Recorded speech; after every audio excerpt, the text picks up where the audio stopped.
O verdadeiro homem de bem é o que cumpre a lei de justiça, de amor e de caridade, na sua maior pureza.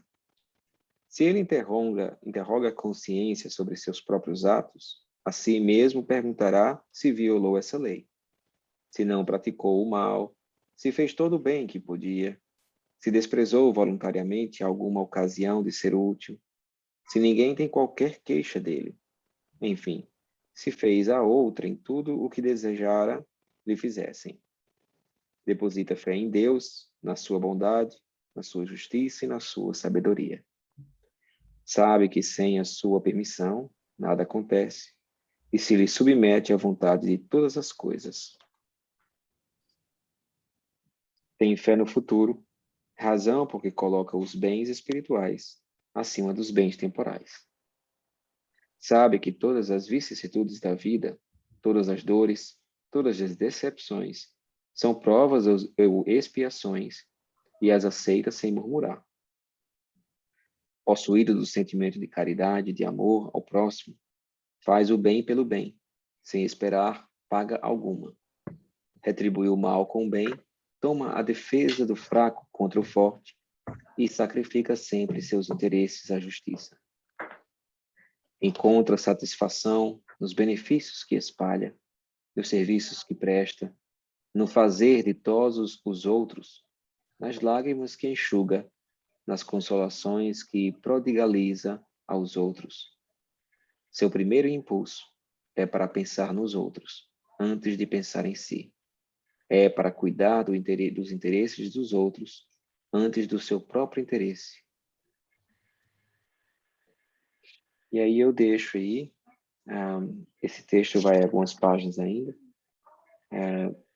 essa breve passagem do homem de bem, ou mulher de bem também.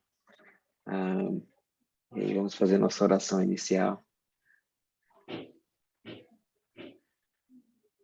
Maria Santíssima, nossa Mãe maior, agradecemos por mais um dia, por mais um estudo, agradecemos por fazer parte desse projeto, nos ilumine na tua bênção, no teu amor, no teu olhar maternal, que a sua luz brilhe, Maria, que brilhe através das mãos daqueles que querem o bem, que fazem o bem, sem olhar a quem.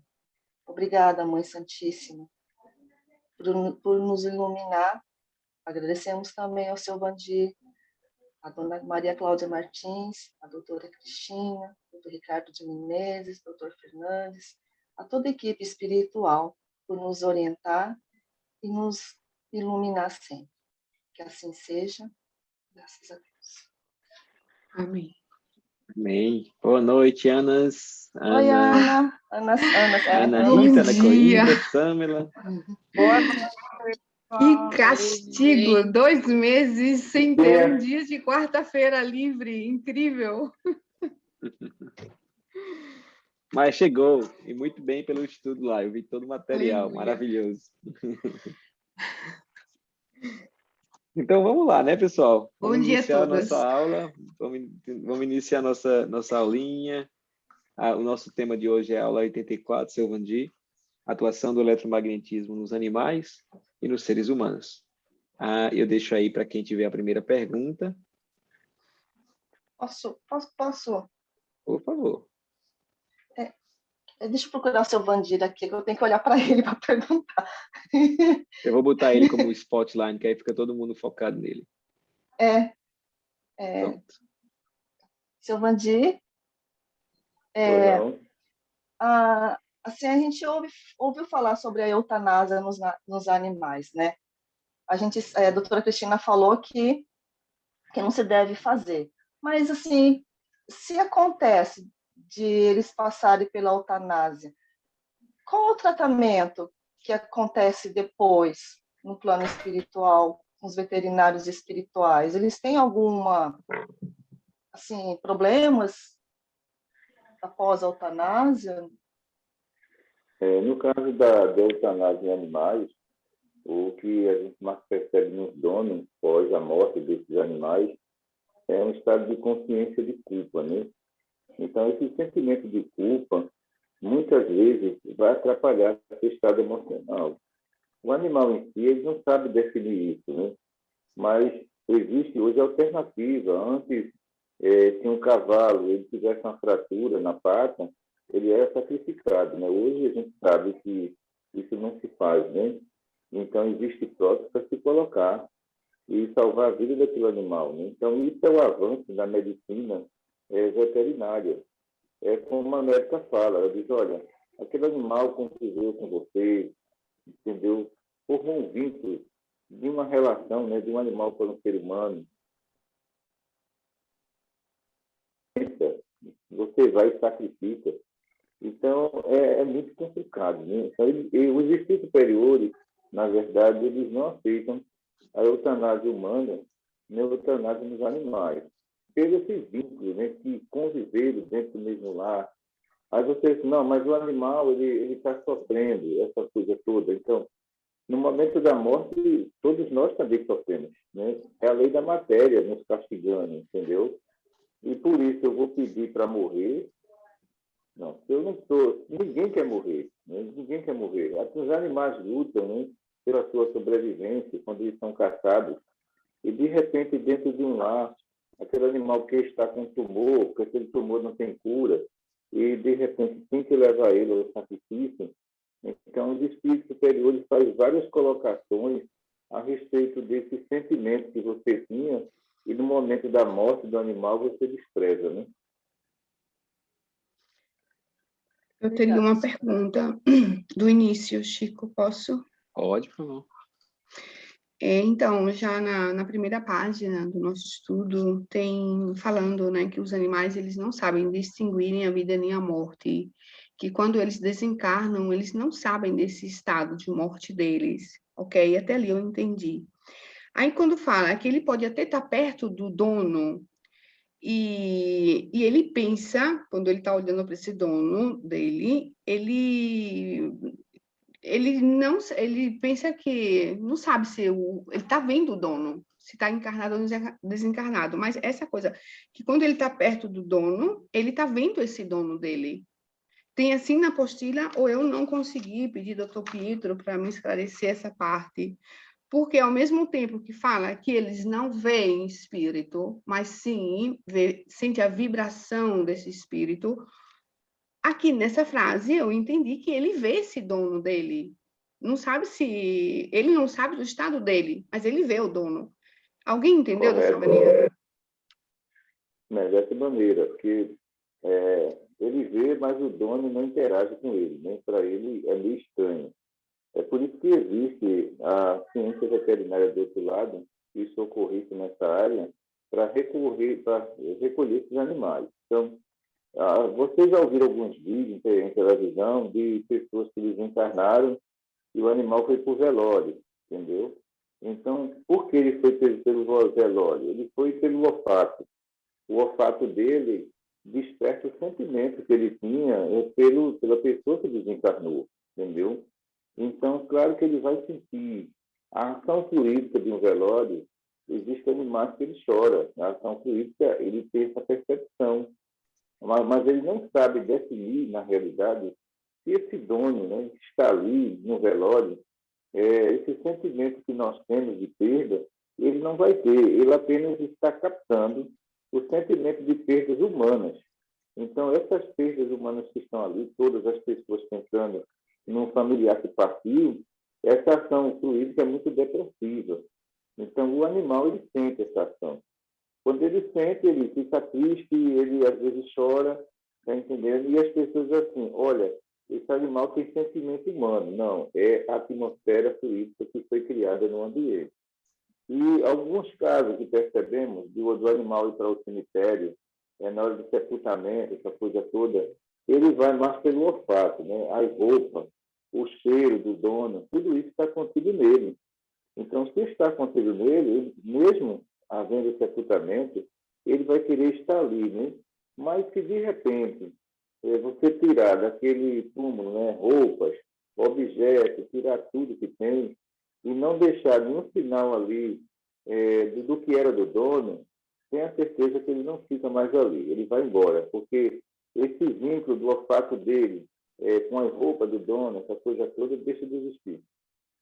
Mas isso, no caso que seja o dono que morre, mas aqui nessa frase eu entendi que é quando o cachorro morre, ele não entende se ele está vivo ou está morto, mas ele Não, vê não o tem. dono.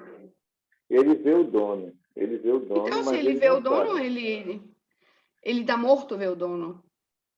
É Eu porque ele entendi espírito, isso. ele espírito, ele não vê o espírito. Quando ele está encarnado, ele não vê espíritos. Ele não vê Mas os quando ele está no espíritos. estado de espírito, ele pode ver os encarnados da mesma forma como todos os espíritos veem a gente.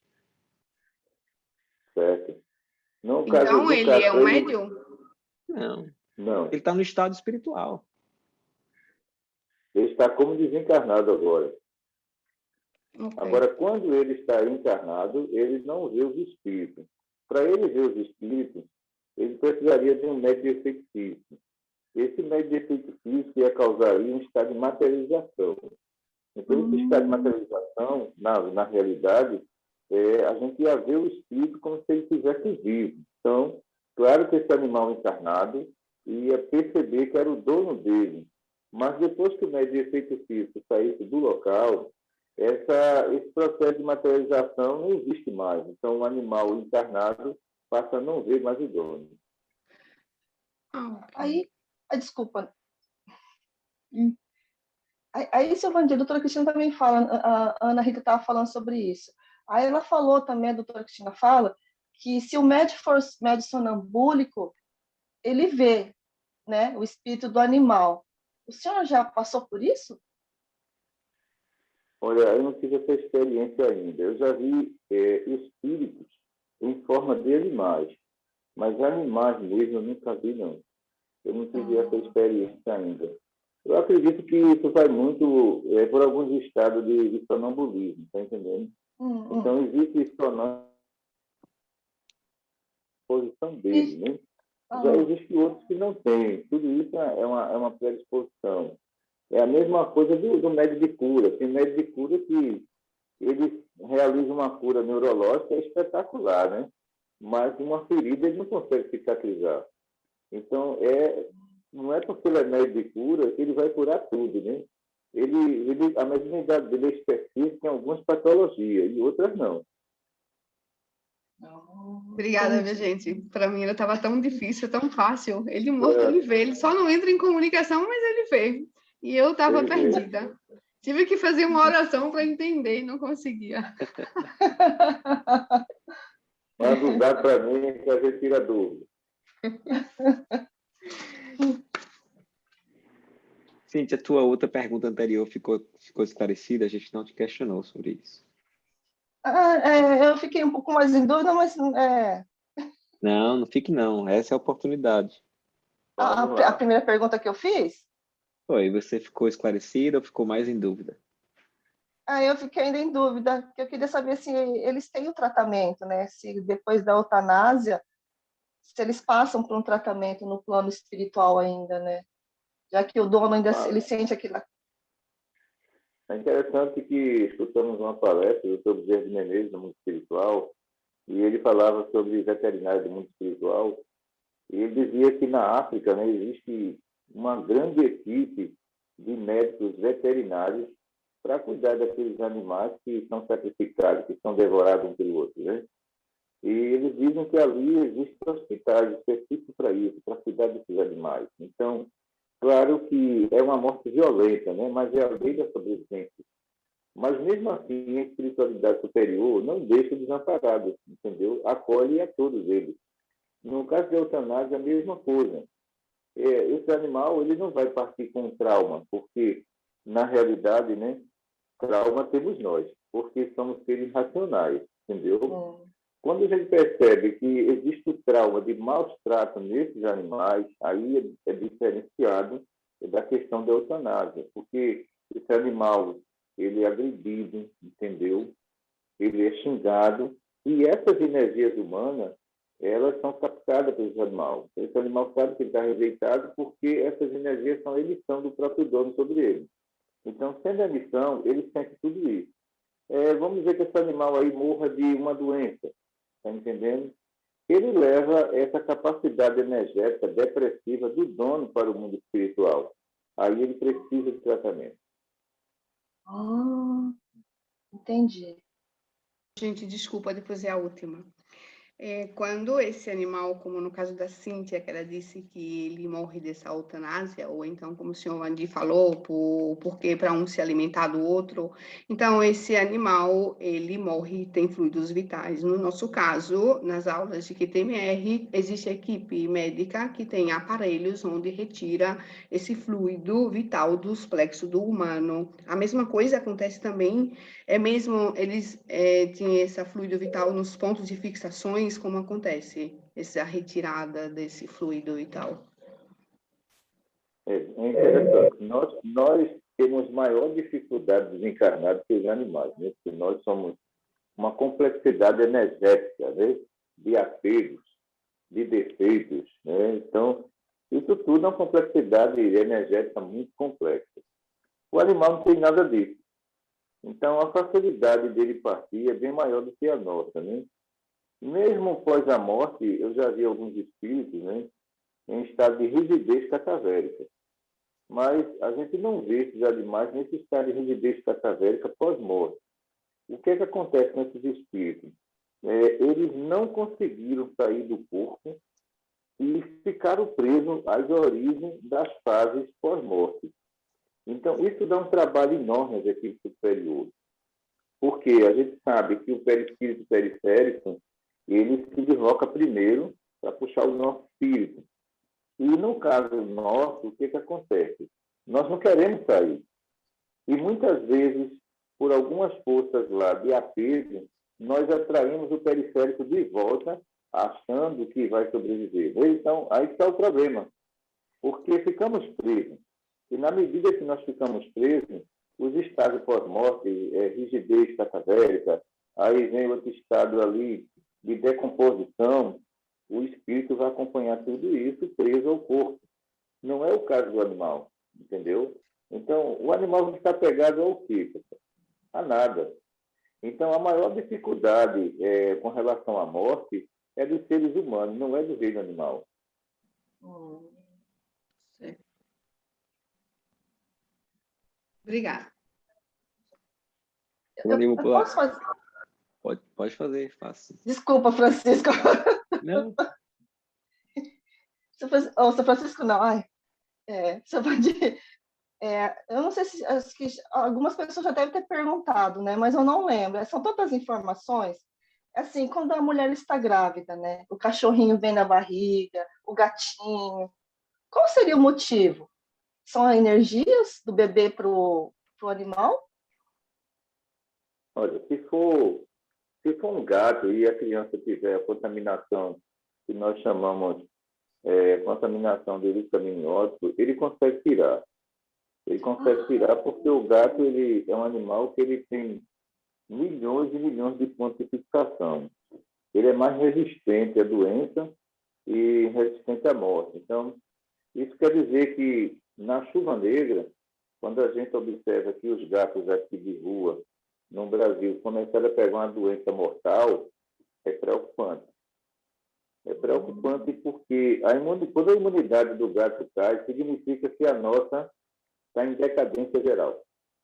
E a doutora Hélia, ela acompanha muito esses estágios do reino animal, às vezes me mostra, olha, aquele animal ali, ó, chuva negra está destruindo ele, é um gato.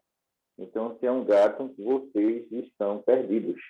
Porque ele tem uma resistência enorme. Os antigos aqui no interior dizem que o gato tem 7 vidas, né? Então, eles têm razão quando eles dizem que tem 7 vidas. Porque eles têm muito ponto de fixação que prende o espírito dele, entendeu? Mas a chuva negra deixou eles totalmente fragilizados. E o que está acontecendo com a parte veterinária, a castração de animais, provavelmente vai levar à extinção dessa raça. Né? Porque na medida que esses animais se reproduzem, eles estão dentro do ciclo da chuva negra. Então, a espécie deles vai chegar um momento que elas vão resistir à chuva negra. Mas o que está acontecendo é que a castração está levando o quê? Né? O interrompimento do estado de reprodução desses animais. Então, significa que essa raça vai ser extinta no mundo. daqui a 10 anos pode ser que não tenha mais gato. Entendeu? Nossa. Porque não houve a substituição pelas outras espécies. É o nosso caso, seres humanos. Então, na medida em que a nossa raça ela vai se reproduzindo, ela vai se adaptando à chuva negra. Agora, imaginemos que, de repente, vai fazer vasectomia nos homens ou laqueaduras nas mulheres. Então, e nós temos uma pequena porcentagem de seres humanos. A chuva negra provavelmente ia devorar essa pequena porcentagem e a raça humana estaria ameaçada. Então, por isso que algumas espécies que estão castrando, pode ser que daqui a 10 anos deixe de existir. Nossa.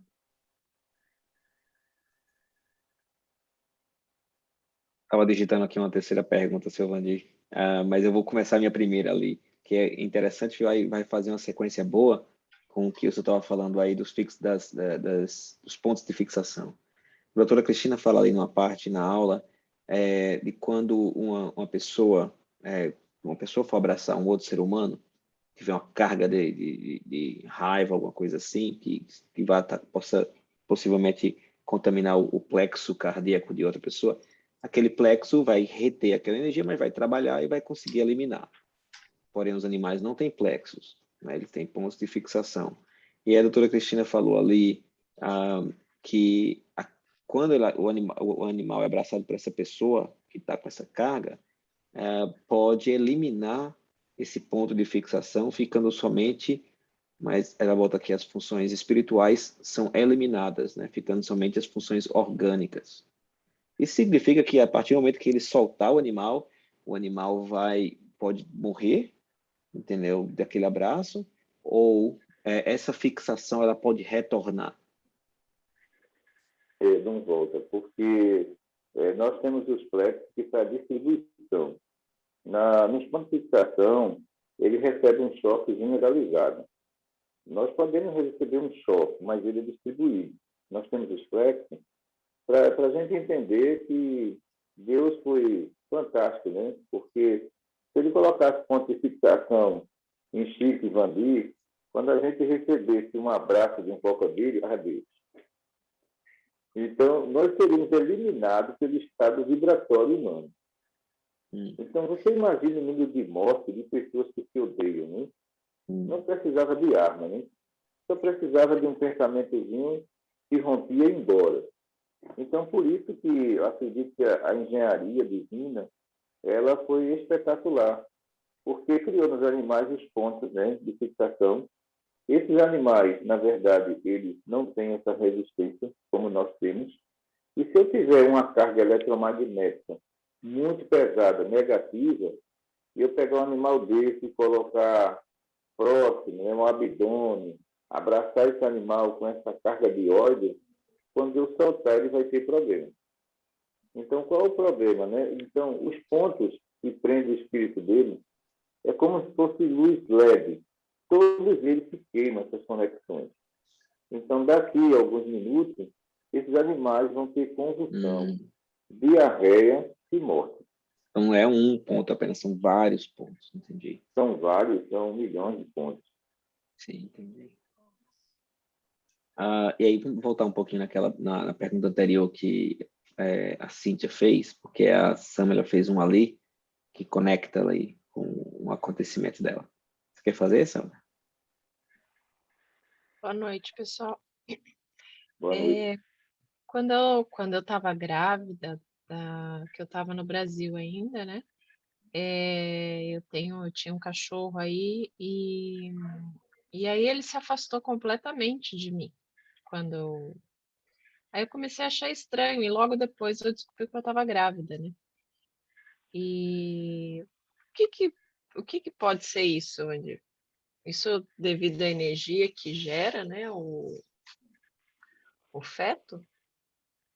Não, porque nesse caso aí, eu tenho o campo magnético, né? Eu acredito que ele tinha muito elétron positivo.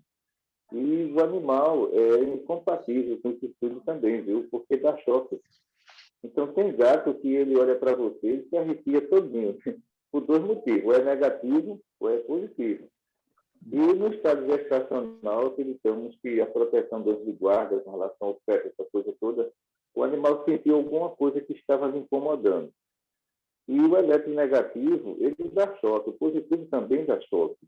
Então, geralmente, esses animais se afastam, entendeu? Porque não é que ele esteja sendo agredido, é algo que incomoda. Quando a gente se aproxima de pessoas que dão agonia na cabeça, aquele eletronegativo, o que é que você faz? Você se afasta. Uhum. No caso do animal, ele se sentiu, né, algo incomodando. Então, ele chama lá para lá e eu para cá. Não quero conversar para mais, não. Não, e era mesmo, ele ficava meio emburrado mesmo, assim, sabe? É, Cara virada comigo. Ele ficou um tempão assim. Engraçado. É porque a Legal. gente vê, né? Assim, como eles ficam apegados à barriga, né? E vai, e fica, né? Nossa, quando eles estão emocionada. assim, não é que eles estejam apegados à barriga, eles estão detectando algo que está errado, entendeu? Nós Ah, tivemos um caso assim de um rapaz que ele criava um gato e ele levou uma carga intestinal, né? Essa carga, ele teve diarreia e o gato dele resolveu, deitado no sofá, resolveu deitar no abdômen dele. Foi a perdição do gato. O gato foi socorrido com paralisia intestinal, quase que morre. A carga que levou do dono, né? nossa, para ver, né, seu Vandir? Nossa, eu imaginava totalmente ao contrário, que quando os animais se enroscavam na barriga da mãe é porque sentia uma coisa, uma energia diferencial, assim, né? Tipo, uma energia Não, boa. não. É Nossa, interessante que as casas que têm esse campo magnético de vocês aí, os gatos se sentem mais aliviados, né? Eles dormem mais. E quando a gente entra, eles não se enroscam, porque ele já está limpo. Então, quando alguém tiver a oportunidade de vir aqui, o Maria Cláudia aqui, como ele é um espaço aberto, tem mês aqui que tem mais de 10 gatos aqui dentro. Aí o pessoal, mas por que esses animais vêm para cá? Os campos magnéticos. Eles vêm se limpar, né? Eles se sentem aliviados, dormem aqui e tudo. Então é o campo. verdade, faz sentido, seu Vandir. Por isso que eu andei reparando que meu gato falou, nossa, tá dormindo demais. Nossa, agora entendi. É isso, é o campo. Ah, Está funcionando, viu? O primeiro sinal é esse. não, só porque eu falei assim, nossa, por que que ele tá dormindo tanto? E dorme, dorme, pega no colo e É, dorme. Agora entendi. Obrigada, seu Vandir. tá bem. Vou pular aqui a minha segunda pergunta. A doutora Cristina, ela fala ali que nós avançamos muito pouco moralmente para entendermos o quanto o animal nós deveríamos fazer uso do animal, não da forma como nós fazemos, né? Eles são muito mais auxiliadores do que nós temos conhecimentos disso. Por exemplo, do cavalo, né? Então, ela fala que o cavalo ele é um grande auxiliador para as crianças que têm problemas de coordenação motora e neurológica. E aí eu fiquei na pergunta, porque diz que ele consegue fazer absorção magnética. E aí eu fiquei na pergunta, como é que essa absorção é realizada para essas crianças e se tem como causar a cura dessas crianças que têm esses problemas, digamos que seja kármico, né? Coordenação motora e neurológica? Olha, a ecoterapia, que é realizada com o cavalo, é interessante que a criança ela entra no campo magnético do animal. E o que acontece, né? Todas aquelas passadas do cavalo que ela não consegue na coordenação motora, esses sinais começam a ser enviados lá para o seu sistema nervoso central. Então, na medida que isso está sendo enviado, então o que acontece? Aquela criança na fisioterapia, ela começa a ter um desenvolvimento melhor. Então, existe caso aqui que a gente vê de meningite bacteriana, que alguns conseguem se livrar, mas deixa sequela, que a indicação da doutora Cristina é ecoterapia. E observamos que o resultado é muito bom, porque a flexibilidade, entendeu? Das articulações começa a acontecer ali, porque a passada do cavalo é interessante, ela mexe com todas as articulações, com todos os ossos, com todos os músculos. Então, o resultado ele é positivo. Então, esse campo magnético que envolve o cavalo, ele está sabendo ali que ele está sendo útil, que ele não está sendo maltratado, entendeu? Ele está contribuindo. Por isso que os animais de Júpiter são muito mais adiantados do que nós na Terra, né? Porque as funções deles não é carregar carga, né? As funções deles são diferenciadas. Enquanto que o homem, ele se acha muito mais que os animais, mas também tem uma coisa, né? Nas nossas primeiras reencarnações, quem nos ensinou? Foi o mundo animal, entendeu? E poderia nos ensinar muito mais. Nos tornamos seres racionais e esquecemos que aquela espécie ali foi que nos deu a base alimentar, entendeu? Que nos ensinou a caçar, que nos ensinou atos de higiene, não foi a base lá. Porque nós não aprendemos um com o outro, porque nascemos simples e ignorantes. E, através de mundos primitivos, foi que esses animais nos ensinaram. Nós conseguimos chegar a uma certa evolução, né? Segundo os nossos pensamentos, uma certa evolução. E começamos a massacrar uma espécie que nos deu algo. É interessante como nós somos ingratos, né? E como nós somos cruéis. Então, aprisionamos pássaros, pegamos os leões, colocamos dentro de uma grade para a gente passear com os nossos filhos no zoológico. Tudo aquilo que os animais nos ensinou em termos de liberdade, a nossa retribuição foi muito ingrata, até hoje. Então, é como a doutora Cristina diz assim, olha, eu conservo até um mosquito, porque aquele mosquito pode salvar várias vidas através de medicação futura. Então, tudo na natureza tem sua importância, tem seu valor. E nós não vemos isso. O que é que nós encontramos aqui mais no Brasil? São animais abandonados, animal de rua, que o dono jogou fora. Então, nós aprendemos com todas as espécies. E, de repente, nós abandonamos todas elas. Viu? Pois é. A gente vai aqui no zoológico que a gente tem aqui, eu também não gosto quando tem uma área que é de gorila, e eu não vou lá. Eu falo, não, gorila, você olha na fisionomia deles, tristeza pura, como se fosse um estado depressivo profundo. Né? De estar preso dentro de uma jaula de vidro. É triste, nesse sentido. E aí tem muitos outros animais, né, seu Vandir, que poderiam realizar terapias. A gente tem muitas histórias aí que a gente vê de golfinhos, né, com crianças que tem uma história belíssima, tem até um filme dele, de uma criança que tinha, acho que era síndrome de Down, e ela queria muito, ela se relacionava com o golfinho de uma forma maravilhosa. Né? E aí eu acho que é porque nós, seres humanos, nos apegamos muito com o negativo, né? Ou com o que não é bom, porque tem muitas coisas boas que tem no mundo, mas a gente não dá a atenção que deveria. Né? Quais são os outros animais que o senhor tem conhecimento que realizam esse tipo de tratamento ou terapia? O senhor tem mais algum? O cavalo, o cachorro, o gato, são esses que a gente já ouviu. Tem outros? O golfinho, né? O golfinho, ele é considerado, a gente diz assim, né? O animal mais inteligente é o cachorro, né? Na nossa visão. Mas os espíritos superiores dizem, olha, o golfinho, ele não foi estudado da forma que ele deve ser estudado.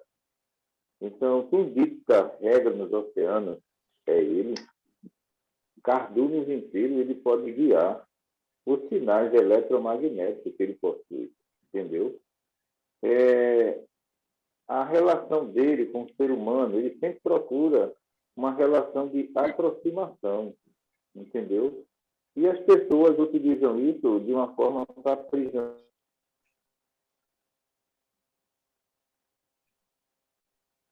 Então, a gente aprende muito com a liberdade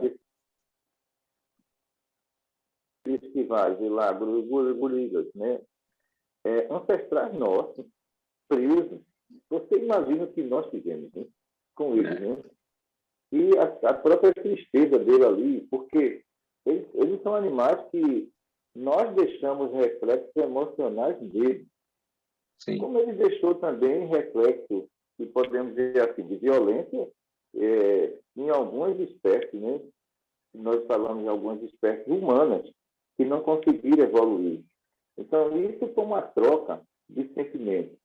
Sim. E, de repente, o que acontece? Aqueles animais sentem que onde eles estavam existiam filhos, existiam famílias, existiam liberdade. Eles sentem isso, eles têm essa percepção. E, de repente, a gente achou que é melhor aprisionar para servir como show. É um equívoco muito grande, entendeu? Os zoológicos no mundo, a espiritualidade superior não concorda com eles. Todos eles deveriam ser extintos. Isso não é você conservar espécies, é você aprisioná-las, entendeu? E com determinado tempo, esses animais eles vão entrar em estado de loucura, porque não tem espaço. Você imagina que uma espécie como o leão, ele precisa, no mínimo, aí, de 20 quilômetros quadrados para que ele se sinta à vontade. Imagina você dentro de um quadrado de 8 metros, entendeu? Não tem condições, não tem cabimento nenhum, entendeu? E o mundo inteiro conserva isso como espetáculo. Você pegar um elefante que precisa de uma área enorme, né? E você colocar um elefante em 18 metros quadrados. Então, o que nós fizemos com aqueles que nos ensinaram, né? Aprisionamos eles, né? Você me fala agora, esse lado do leão preso, a gente quando vê eles saindo do zoológico para as crianças poderem tocar neles, são completamente drogados, para ficarem completamente parados, assim, sabe, lentos. Voltando a esse ponto que a doutora Cristina nos falou ali, das touradas, né, da vaquejada, da tourada, e que ela disse que nas touradas, por exemplo, na vaquejada também, né, os animais, eles são colocados em situações de ridículo, né, ou de morte, e aí acabam desenvolvendo ou criando toxinas, né, que é expelido ou transmitido para aquelas pessoas que estão ali assistindo. E aí eu pergunto, nas situações em que você tem ali o matadouro, e aí hoje em dia você vê esses matadores que são completamente robotizados, né? Digamos, a gente já viu cenas de matadores de galinha também, né? Que são, imagina como se fosse um funil, né? Descendo um monte de galinha de uma vez, que simplesmente é cortada a cabeça dela, tudo e colocado de cabeça para baixo, tudo robotizado, né? E aí eu me perguntando, nessa situação, eles não produzem uma toxina também para o alimento humano? É interessante, né? Estou aqui hoje com a companheira da doutora Ela. Então, é interessante, ela diz o seguinte, olha, uma coisa é você humilhar um animal, outra coisa é você matar para se alimentar dele. A vaquejada não é uma humilhação, a tourada não é humilhação. Sim. Então, nesses estágios de minutos, de horas, ele vai começando a criar toxinas perigosas, que essa carne não vai servir para o consumo. E, ao mesmo tempo, aquele espetáculo de uma arena cruel para um animal, ele vai jogar essas toxinas também na plateia. É tudo aquilo que o homem está jogando sobre ele, mas pertence a ele, esse fluido magnético, pertence a nós, não é verdade? Só que ele vai e ele retorna. Então, essas condições humanas, elas realmente um dia vai deixar de existir. Enquanto no matadouro, a diferença é muito grande de uma vaquejada. Então, aqueles animais estão sendo abatidos para o consumo. Mas eles não estão vivendo essa fase de humilhação coletiva, entendeu? Entendi. Então, é uma fase de humilhação coletiva. Então, todos estão ali vibrando, gritando, entendeu? Aplaudindo. E, ao mesmo tempo, esse animal está sentindo toda essa pressão energética do ser humano que vai voltar para ele. Existe alguma literatura espírita que nós não concordamos. Existem entidades que vão vampirizar aquele sangue. Não serve para ele, porque não tem esse soprar humano. Sim. Eles não vão servir para isso. Então, as entidades que vampirizam e que gostam de sangue, elas procuram o sangue humano, não dos animais. E alguma literatura fala que, olha, porque no matadouro tem muitos espíritos inferiores vampirizando aquilo tudo ali. Não, calma. Existem as equipes veterinárias que estão ali dentro para cuidar da saída desses animais. Agora, essas equipes inferiores, para eles não interessa, porque não tem o ectoplasma.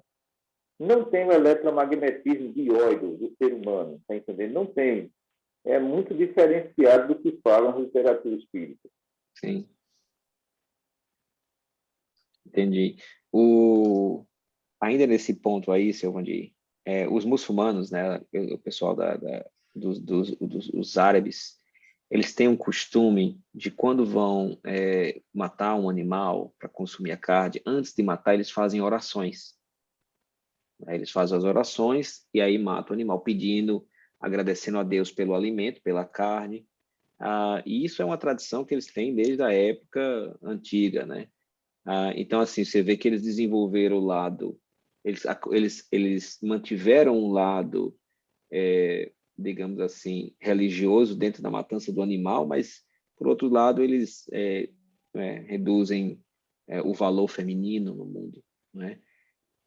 Como é que isso é visto, essa oração antes de matar o animal? Faz alguma diferença ou não?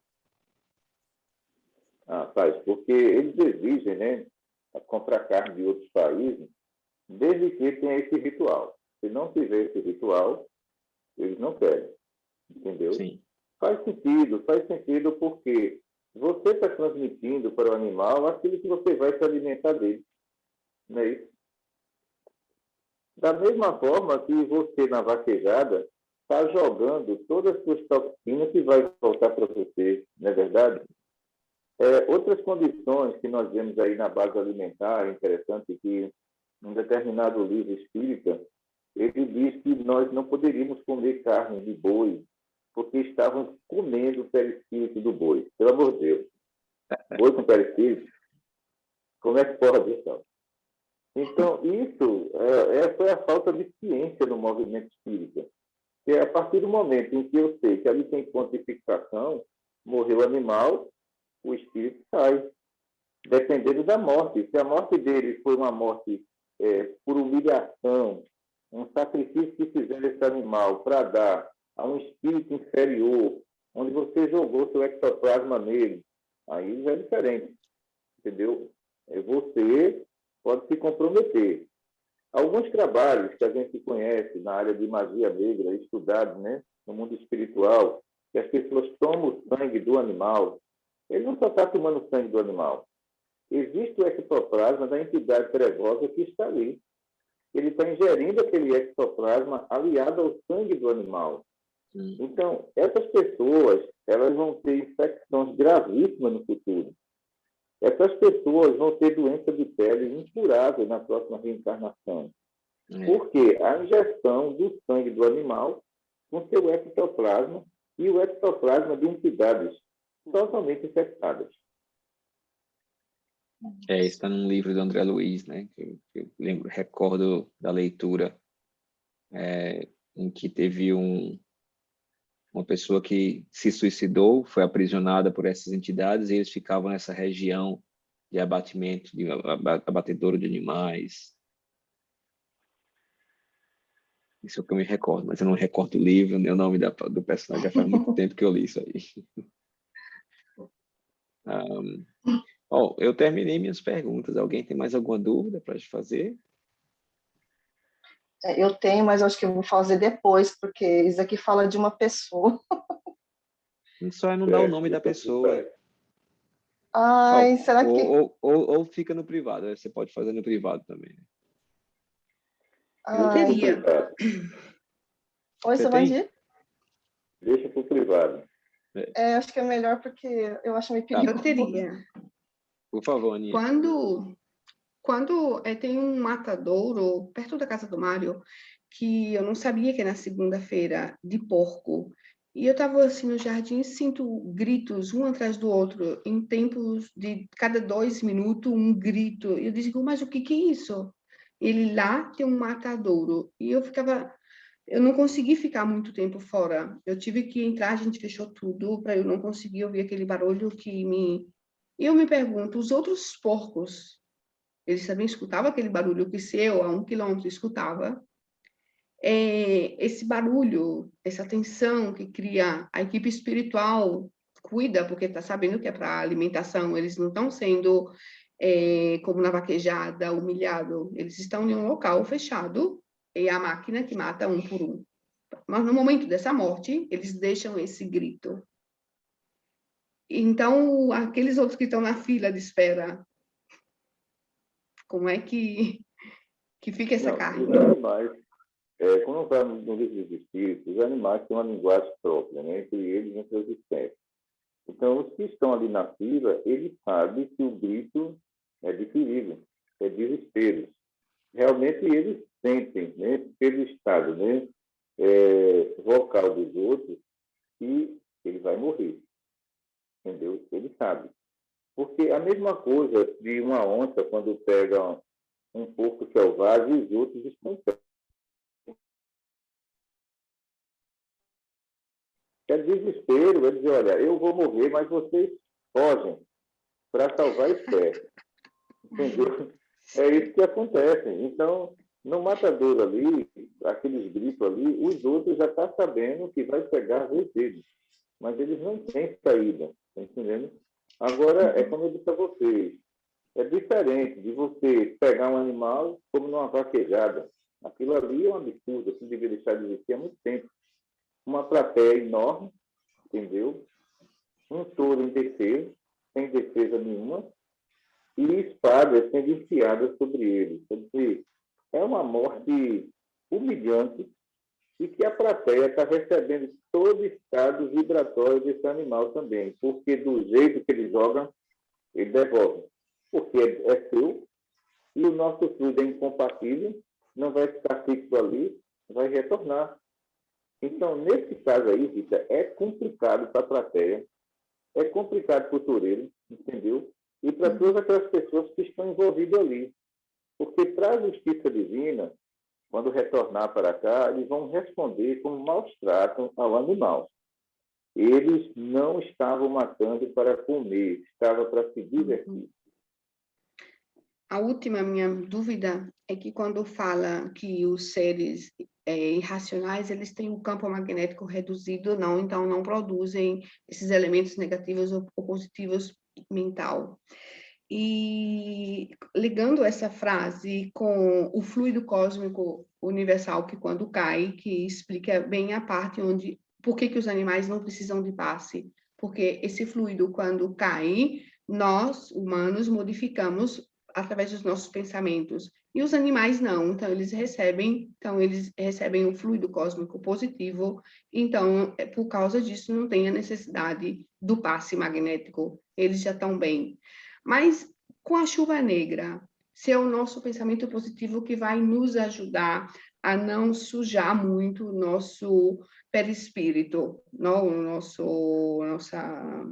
Quando recebe o periférico nosso. No caso deles, o que acontece com os pontos de fixação, a chuva negra, também ela suja ou não suja? É a pior parte desse estudo, né? Porque durante o transcorrer, né, da humanidade, a chuva negra ela sempre teve seu retorno, entendeu?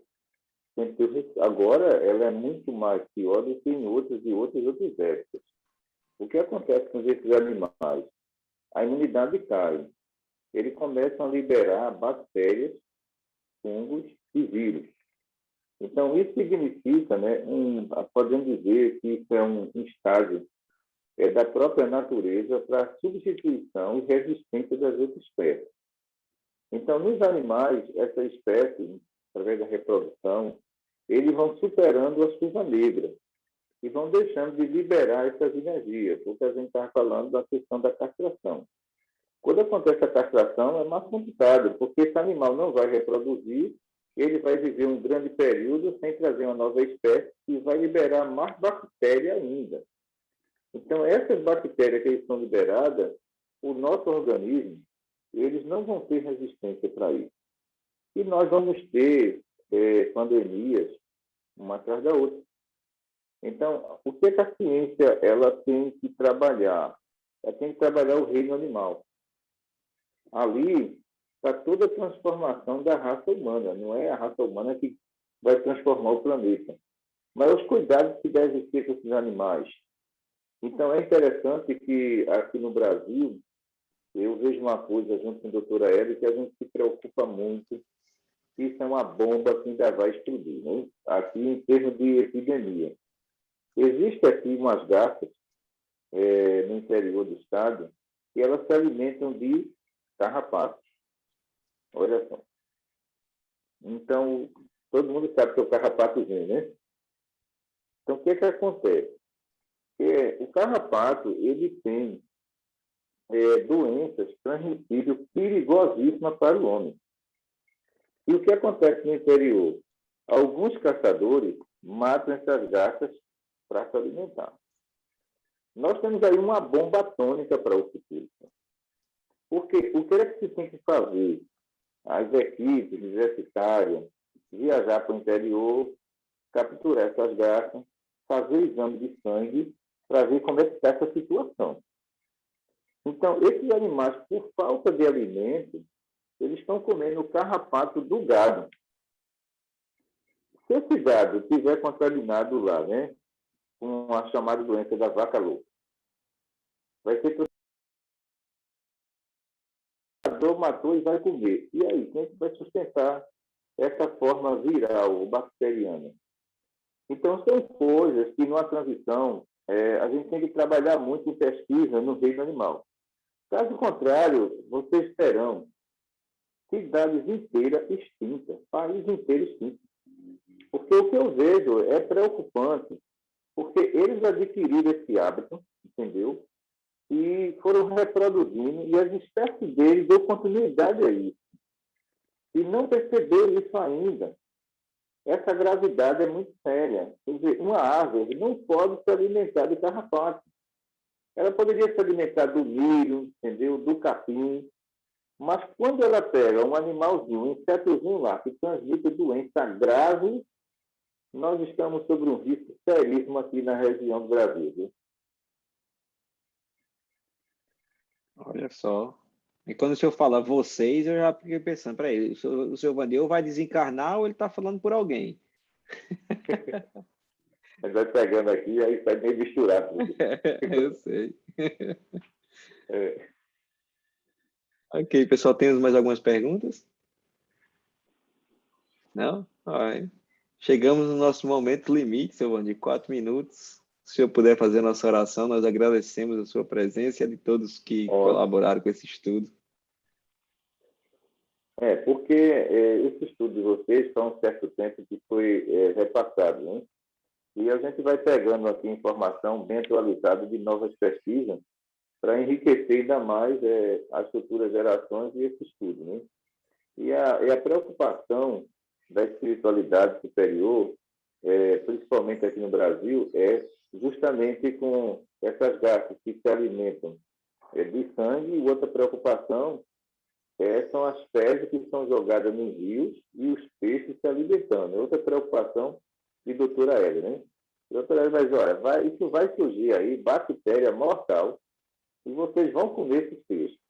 Então, vocês não existem aí um sistema de saneamento que impeça, que trate antes de você jogar no rio. Então, praticamente aqui, 80% da população não tem esgoto tratado. E a maioria, né, vivem de quê, né? Da pesca. Então, quando aqui surgiu a urina preta, já é um alerta, né? Já é um alerta, porque camarão, que é da classe crustácea, alguns peixes, tudinho, aí estão dizendo, não, é esse. Não. Olha, se surgiu alguma coisa de errado na parte aquática, está tudo envolvido, não é só uma espécie. Então, o que acontece é que você não quer derrubar o fator econômico do pescado, né? Você não quer derrubar isso. Mas, se você for partir para a pesquisa científica no mundo espiritual, você vai perceber que todas as espécies estão totalmente comprometidas. E o homem, na verdade, eles realizaram esse processo. A gente viu outra pesquisa também, que eu ao outro lado, né? Nós temos aqui o carcará, né, Cícero? Você sabe que é o carcará, Sim, né? Do sertão.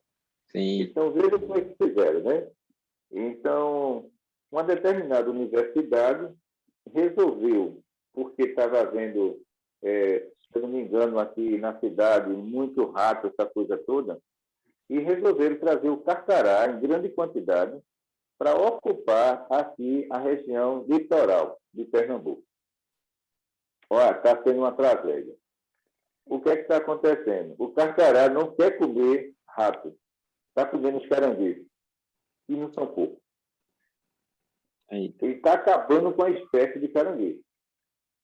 Então, quando a gente viu na praia mais de 20 carcará, pelo amor de Deus, foi uma loucura que fizeram.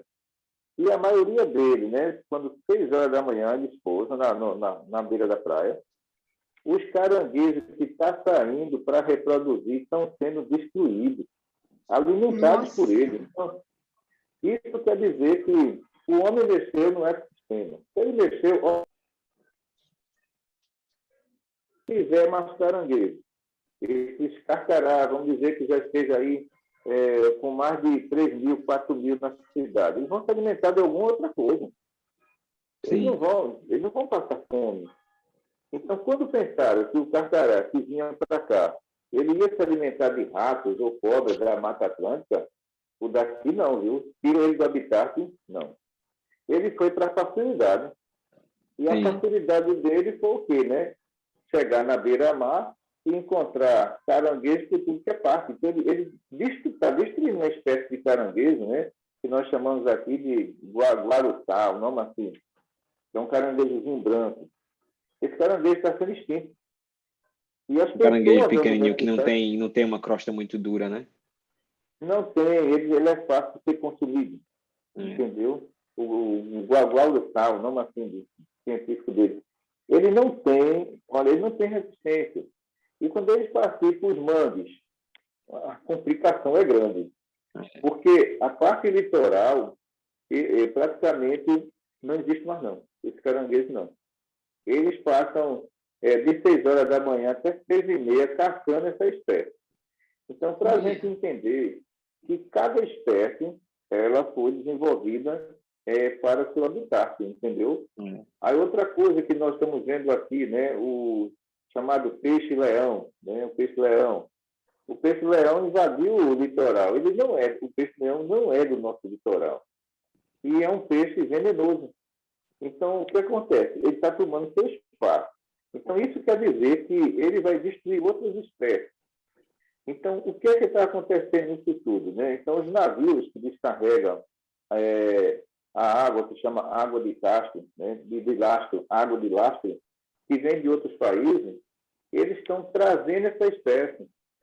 Então, quando ele pega a água de lastro e joga aqui no Oceano Atlântico, algumas espécies que vêm dos países começaram a desenvolver aqui. Então, eles vão ocupar o espaço dele e a nossa espécie vai ser tchau, destruída. Eri. Então, quer dizer que a culpa é nossa, não é da natureza, pessoal. Muita paz para todos. Vamos fazer a nossa prece. Obrigado a todos vocês. obrigado, querido. Vamos lá.